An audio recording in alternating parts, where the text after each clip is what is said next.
noite. Como é que vocês estão? Eu espero que esteja tudo bem. Mais uma terça-feira daqui, a gente juntinhos, né? Falando um pouco sobre autossabotagem, os impactos dela na escassez, como bloqueios do fluxo de prosperidade e de abundância. Depois comenta aqui embaixo para mim quem assistiu a live da semana passada, que foi um apanhadão sobre processos sabotadores, dores existenciais, origem dessas dores na criança interior e também as questões de dependência emocional. E hoje a gente vai dar uma afunilada e falar um pouquinho sobre o sabotadorinho. Seja bem-vindo, amor. Conseguiu entrar? E hoje a gente vai falar um pouquinho sobre o sabotador hipervigilante. Da onde que esse cara aparece, quais são as intenções positivas dele e como é que ele consegue atrapalhar a tua prosperidade, fomentando ali a tua escassez. Vamos lembrar que processos sabotadores foram estratégias infantilizadas, escolhas conscientes na época, que... Oi, Lili, seja bem-vinda, amor. Conscientes na época, mas que hoje já não fazem mais sentido para a sua fase adulta, para a sua fase de consciência adulta, e, na verdade, não só não fazem sentido, como também te prejudicam, né? Dores como abandono, dores como humilhação, dores como traição, dores de humilhação e dores de rejeição podem dar origem ao sabotador hipervigilante. O que é a hipervigilância? É quando eu estou com o meu mecanismo de sobrevivência instintivo, meu inconsciente, ele só quer me defender de dores, de retraumatizações, e ele é focado e programadão para sobrevivência. Todo o resto, além disso, que a gente constrói, cocria, é em cima da nossa consciência, tá? O hipervigilante, para evitar essas dores, é como se fosse um mapeador de risco. Ele enxerga uma ameaça em tudo e em todos, e eu sei que tudo é muita coisa, tá? Mas você imagina que você vai, sei lá, construir uma casa. E aí você contrata os profissionais certos para ver topografia, para ver a parte do meio ambiente, para ver a parte de fundação, para ver a parte de estrutura. Mas imagina se você só tem profissionais que te trazem problemas sem soluções o tempo inteiro. A hipervigilância, ela é esse alerta. A hipervigilância, ela dá origem à ansiedade, ela dá origem à insônia, ela dá origem a medos gigantes, porque ela sempre enxerga o pior cenário. Isa, até que ponto isso também não é bom, né? Para eu estar preparada. Quando você não tem um sabotador hipervigilante, ou você tem características do sabotador hipervigilante, mas você já desenvolveu estratégias, já desenvolveu níveis de consciência para perceber que 90% dos nossos medos, e isso é estatisticamente comprovado, eles não acontecem. Mas imagina a energia que você gasta criando muros, criando barreiras, criando ali barricadas para você não sofrer nenhum tipo de ameaça. Ninguém consegue ter tudo sob controle o tempo todo.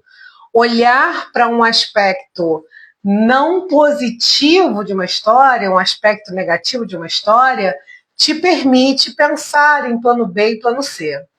O problema do hipervigilante é que, como sabotador, ele beira a patologia. Alguns chegam a ser patológicos de fato, em que a pessoa não consegue vislumbrar as oportunidades do cenário e só enxerga o risco. Todo mundo que chega trazendo uma ameaça. Que tipo de ameaça, Isa? Ameaça ao meu senso de segurança, ameaça ao meu senso de integridade, ameaça ao meu equilíbrio emocional. Então eu começo a estabelecer limites rígidos demais. E eu gosto muito de pensar, e é a forma que eu entendo, quando você lê livros universais, milenares, né, sabedorias como a Bíblia, como mitologias, você percebe dentro da sabedoria universal, das leis universais, que os seres humaninhos, eles são os maiores entregadores e realizadores do milagre. Quantas vezes você está sozinho, sozinha, pensando centenas de cenários negativos e, de repente, ao trocar uma ideia com alguém, com um pouco de clareza, essa pessoa te dá um insight, essa pessoa te permite acessar uma ideia que já estava dentro de você, ou ela traz uma ideia que estava dentro dela. Vocês conseguem se nutrir mutuamente de esperança, de possibilidades, e você sai dali fortalecido. E é claro que a polaridade oposta, ela também existe. Às vezes você vai conversar com alguém que ela está olhando tanto para o negativo que você não tem nem paciência de estar muito ali.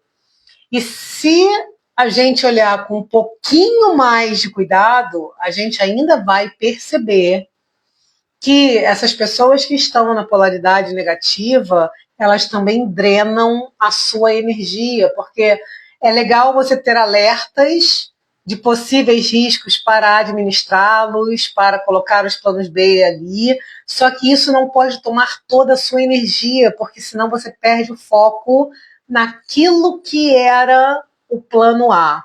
Tá fazendo sentido isso para vocês? Vocês conhecem gente assim? Vocês já viveram esse cenário? Eu passo por isso direto, porque assim, o processo sabotador, ele não tem cura. Tá? Se alguém disser para você assim, vamos curar a tua sabotagem, é mentira. A gente consegue elevar os nossos níveis de consciência para perceber gatilhos sabotadores, porque funcionaram lá atrás, tiveram um reforço de ganhos secundários.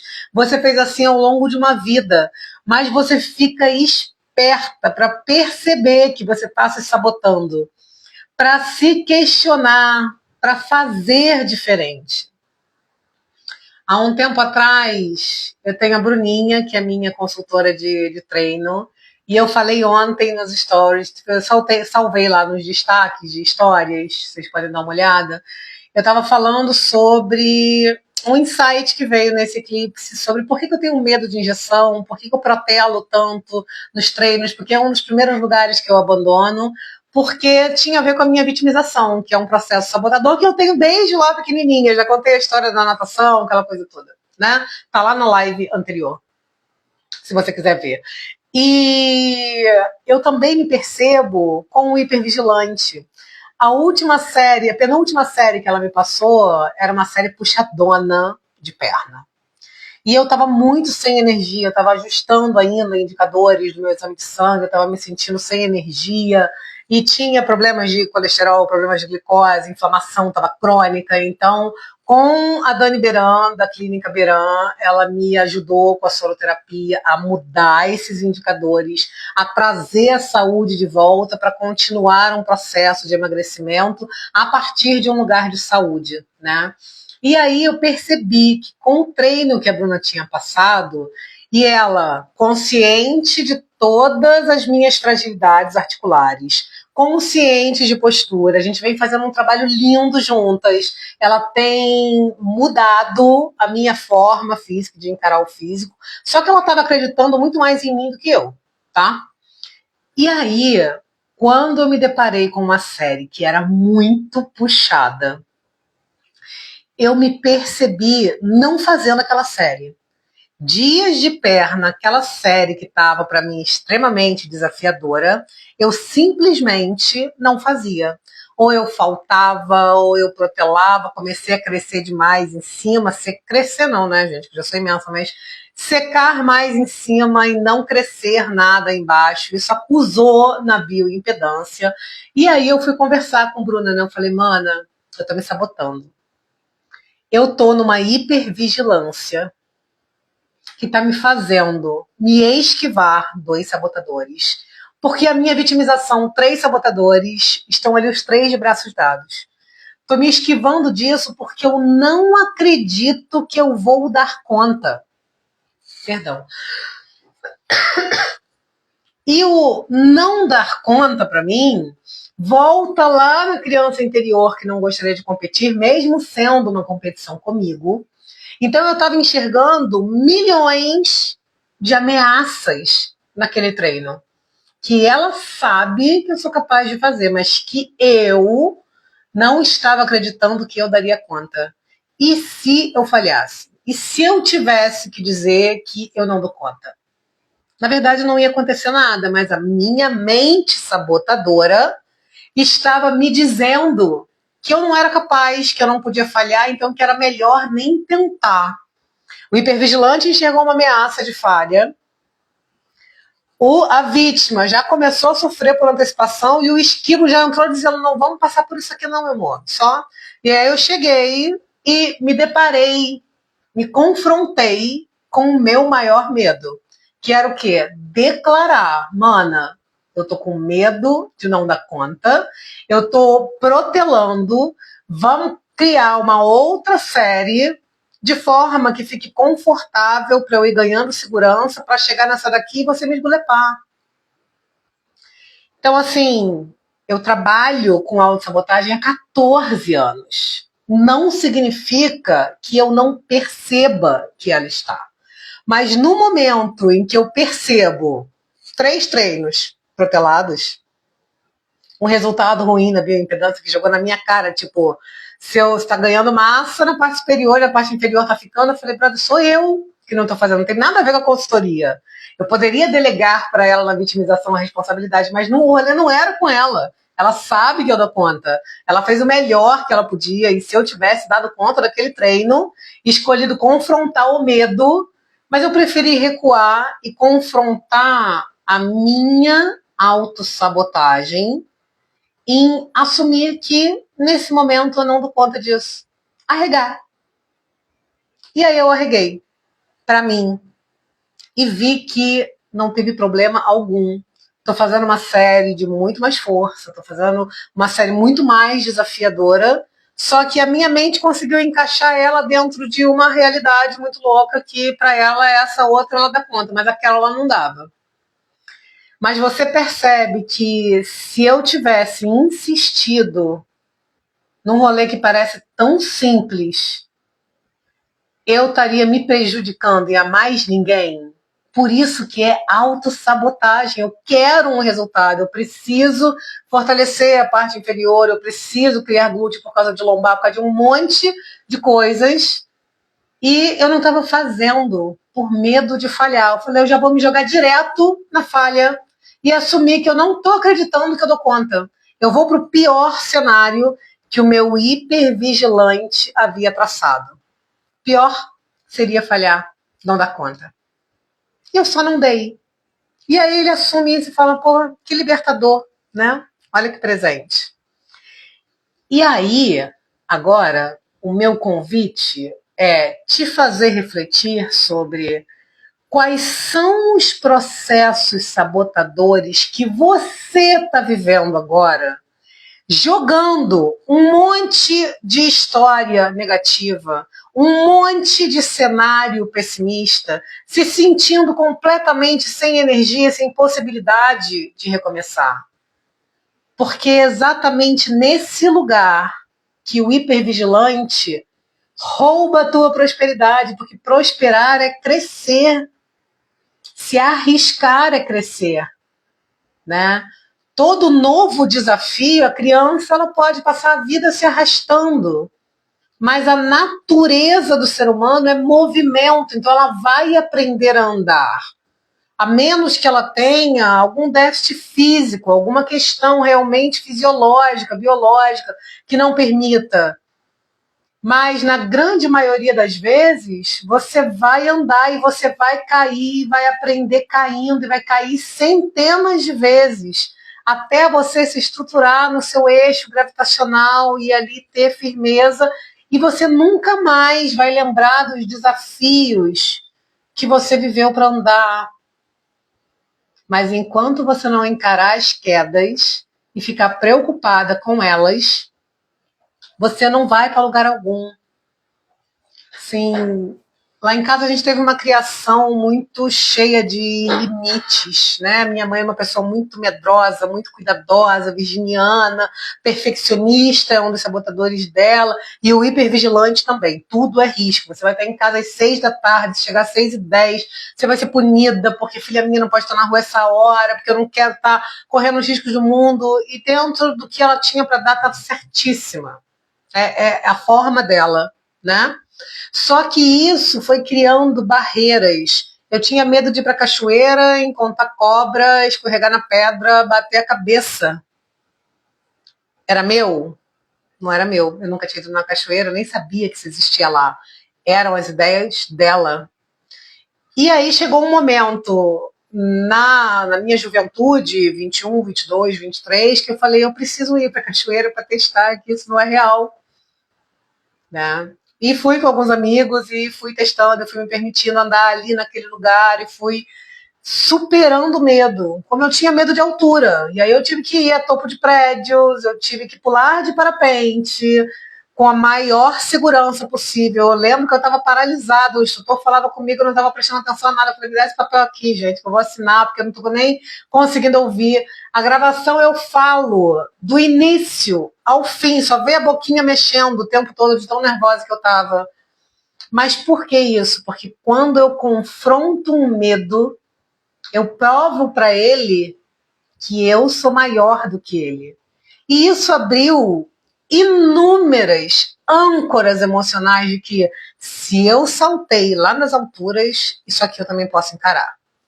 Eu tinha medo de moto, não andava de moto com ninguém. E aí eu fui aprender a pilotar moto. Pilotei mal a beça. Tenho habilitação, mas, gente, não deu a moto da minha mão. Não. Sou extremamente dispersa. Borboletinha me distrai, moto, a carenagem é o teu corpo, né? Mas eu fui lá para me provar, e cada vez que eu supero um medo pequeno ou grande, eu provo para mim que o medo só existe porque eu existo. Logo, eu sou maior do que ele. E isso vai dando permissão da gente avançar. Então, hoje, eu quero te convidar a fazer uma lista dos seus maiores medos. Quais são as pessoas que te fazem mal de fato? E aí eu vou plantar uma intriga, jogar uma voadora aqui. A pessoa que te faz mal, qual é a abertura que você dá para ela te faz mal? O que em você está atraindo essa pessoa e o que em você está dando permissão dela te afetar, porque é projeção, é espelhamento. Então, a hipervigilância, ela te joga num lugar de pouquíssimas possibilidades. Enquanto que a prosperidade te joga num lugar de infinitas possibilidades. São opostos e não são complementares, são excludentes. Enquanto eu tiver com essa mentalidade limitada, baseada no medo, que gera descrença, que gera defensiva, que toda oportunidade que aparece vem como uma ameaça, como é que eu vou prosperar? Porque eu estou paradinha no mesmo lugar. A metáfora é Rapunzel. Assistam uma animação chamada Enrolados. Enrolados 1, não é a sériezinha, Enrolados 1. Dá uma olhada nos streamings para ver aonde está passando. É antigo da Disney, da DreamWorks, acho que é da DreamWorks. É a história da Rapunzel. A mãe dela, que na verdade era uma bruxa, falava para ela o tempo todo: sua mãe sabe mais, você não pode descer da torre, o mundo é hostil. O mundo, e ela vivia numa torre isolada, onde só a mãe dela, que era uma bruxa que a usurpava o poder e a energia dela, subia. Até que ponto você está presa na torre, não se permitindo enxergar o mundo? E tem um outro pedacinho desse desenho, que é quando ela desce da torre, por fatores que aconteceram, não vou dar o spoiler completo, mas quando ela desce, ela entra numa crise de crenças. Oi, Selminha, seja bem-vinda, amor. De um lado, ela rola: uhul, nunca mais eu vou voltar para essa torre. Por que eu passei tanto tempo lá? Feliz da vida, porque a essência dela estava se sentindo livre. E de outro lado, ela sentava igual um bebê, em posição fetal, e falava: eu sou uma filha horrorosa. Como é que eu posso estar desobedecendo a minha mãe? Eu preciso voltar agora. E quantas vezes a gente se pega nesse conflito de crenças de maneira inconsciente? A tua essência está dizendo: vai, ousa, aproveita, fala, estabelece limite, diz não, diz que você não quer. E a sua mente fica: essa pessoa vai embora, essa pessoa não gosta de você, essa pessoa você nunca mais vai ter amizade dela, você vai ficar sozinha. O conflito de crenças, ele está o tempo todo no processo sabotador. Só que lembra que o processo sabotador, ele está fundamentado numa estratégia infantilizada, uma estratégia de uma criança que deu certo lá atrás. Então ela tem validação. A maior força que você tem para quebrar uma crença que deu origem a um processo sabotador é a validação de outra crença. E isso só acontece na prática.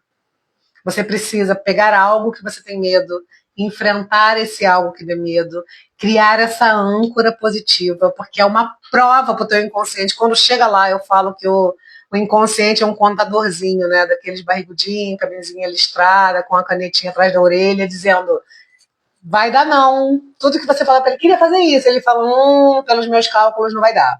O nosso inconsciente faz isso o tempo todo. Ele pega as experiências do passado. Se você não tem experiência do passado, ele começa a projetar coisas negativas que ele ouviu, que a sua ancestralidade viveu, ou que você já tenha vivido e que não tenha dado certo. Ele nunca, porque ele não conhece o novo. Ele não tem isso no catálogo dele. Ele não vai buscar, mas centenas de milhares de pessoas já fizeram isso. Ele não vai buscar essa informação. Ele só vai te entregar histórico de passado. Parece investimento. Amor, garantia de investimento futuro nós não entregamos, porque a gente está fundamentado em análise do passado. Esse é o seu inconsciente. Não é sobre aplicação financeira. Tá? Então, a forma que você tem é testar essa crença. Olhou para algo, é ameaçador? O que de pior pode acontecer? Qual a forma que eu posso contornar isso? Deixa eu criar essa mini infra de um plano B, desde que eu não perca de vista o meu plano A, porque o meu plano A sou eu, senão eu estou desistindo de mim o tempo inteiro. Isso está fazendo sentido para vocês? Eu quero muito trazer essa consciência, porque, como eu falei antes, os locais de prosperidade estão num contraponto, estão numa oposição aos lugares de escassez. E é o único lugar em que as diferenças, elas não são complementares, elas são excludentes. Não dá para criar prosperidade em cima de memórias de escassez, não dá para construir um prédio em cima do fundamento de uma casa. Vocês percebem? Então, a hipervigilância, ela rouba a sua paz e todas as suas oportunidades. Ela fecha a porta das pessoas que são os entregadores do seu milagre. Às vezes é um contato, é uma conexão, é uma oportunidade, é uma indicação, é um insight, é um abraço. que vai preencher um gap emocional que você está naquele momento, que vai te jogar para um outro lugar. Mas se você fica sempre acreditando no pior, não vai acontecer. O não você já tem, né? Então, eu acho que a maior ferramenta que você tem é desconstruir as crenças na prática, criando um novo histórico para o seu contador interno. E quando ele vier dizendo não vai dar não, você fala, mas já deu. Eu tenho uma experiência em que deu certo. E eu vou acreditar em mim de novo. Não é ser impulsiva, não é sair fazendo merdinha, não é sair se tacando imprudentemente, não é sobre isso. É sobre ter prudência, olhar para os riscos, olhar para as oportunidades e validar a sua escolha com seu coração e com a sua ação. Porque toda tomada de decisão passa por uma ação mais do que só a escolha mental. Sem a ação, nada acontece. Então, vim aqui hoje para plantar essa intriga. Se você quiser dar uma olhada quais são os sabotadores que estão regendo, e eu venho trazendo cada vez mais. Oi, Flavinha, seja bem-vinda, amor. E eu venho trazendo cada vez mais exemplos cotidianos e simples de como os processos sabotadores são sorrateiros e atrapalham o nosso rolê sem que a gente perceba, né? Dia 25, terça-feira que vem, não vai ter live, porque vai ter o scanner da autossabotagem. É uma parte das constelações familiares, em que é aquela parte diagnóstica, em que a gente está ali investigando, para a gente olhar onde é que estão sabotadores como o prestativo, que faz tudo para todo mundo, o hipervigilante, que enxerga uma ameaça em tudo, a vítima, que está sempre com aquela nuvenzinha na cabeça e é sempre vítima das situações e não tem força para ir para o mundo, né? Então, olhar para esses três sabotadores, para as dependências emocionais que deram origem a essas dores e as dores da criança, o abandono, a rejeição, a manipulação, a humilhação, é a gente conseguir interligar essas origens de dores que estão aí ativas e se refletindo no seu dia a dia como adulto, puxando o seu tapete. Ter a consciência de qual é a ferida que está me martirizando me permite acessar e transformar. E definitivamente, eu sou muito suspeita para falar porque eu sou muito apaixonada, porque isso mudou a minha vida, muda a minha história, muda a história de clientes, de mentorados aí há 14 anos. É um processo muito lindo de se ver. Permita-se passar por isso. É um valor simbólico de R$ 97. A gente vai ficar cerca de 3 horas juntos. Você vai receber um aulão sobre todas as características desses sabotadores, como é que eles se manifestam. Vai enxergar isso na tua própria história. Eu não vou estar dando diagnóstico, eu, Isa, sobre o que eu acho da sua história. Não vou fazer isso. Você vai sentir a sua história, você vai sentir o seu campo, você vai sentir as dores e a energia, e depois eu ainda trago um fluxo de energia para a gente liberar tudo isso que você acessou nessa dinâmica, para você não sair com peso e ter a liberdade de escolher por onde começar a mexer nisso agora que você sabe a origem. Agora, o que não está dando para a gente fazer, vocês viram que 2024 a saga continuou até agora, esperamos que agora, dia 20, é amanhã, né, gente? Hoje é dia 19? Hoje é dia 19? Hoje é dia 18. Amanhã é dia 19, depois de amanhã, quinta-feira, é dia 20. É um novo ano astrológico. Então, 2025 começa de fato, os regentes de 2025 começam de fato. Esse ano novo astrológico está no meio de 2 eclipses. O eclipse da semana passada, que finalizou um ciclo que começou lá em setembro, na lua nova de Virgem, terminou agora, nessa lua cheia de Virgem, trazendo clareza sobre processos. Graças a Deus, né, Flavinha? Pelo amor de Deus, 2024B acaba, né? Para a gente poder conseguir botar pedras em situações que começaram lá atrás, em setembro, quando também teve eclipses, né? Para que a gente possa seguir adiante, para que a gente possa agora olhar de um outro lugar para nesse ano astrológico, que começa agora dia 29 tem um eclipse de lua nova.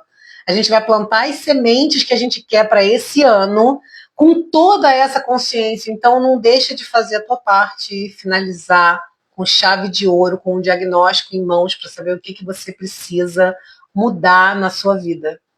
O link está aqui na bio. Se você puder, encaminha essa live para as pessoas. Eu acho que ela traz uma consciência muito legal. Depois, Flavinha, eu vou gravar. O pessoal que está chegando depois também, que vai assistir depois, eu vou gravar e eu vou disponibilizar o link lá no YouTube, que vocês podem assistir também numa velocidade até maior, com a telinha ali, pequenininho, enquanto você está fazendo outras coisas. Eu estou falando muito sobre a hipervigilância e o que ela gera na gente, como ela está completamente conectada com as memórias de escassez. Tem sugestão de filmezinho também, ficou bem bacana. Amores, eu espero ter sido muita contribuição para vocês. Cada vez que eu chego aqui, eu sempre faço essa intenção com Deus, com Jesus, assim, de que eu possa ser muita contribuição na vida de alguém. Se eu estiver tocando a vida de uma pessoa, já para mim já está valendo tudo, porque cada vida importa, né? É uma transformação e cada um gera impacto no sistema onde atua e também em todo o seu entorno. Então, que essa live tenha sido muita contribuição para você. Se você tiver dúvidas, deixa aqui para mim, que eu vou ter o maior prazer em responder, em partilhar, e estou sempre junto para ajudar. Tá bom? Eu espero ver vocês lá no Scanner da Autossabotagem, dia 25. Um grande beijo. Fiquem com Deus.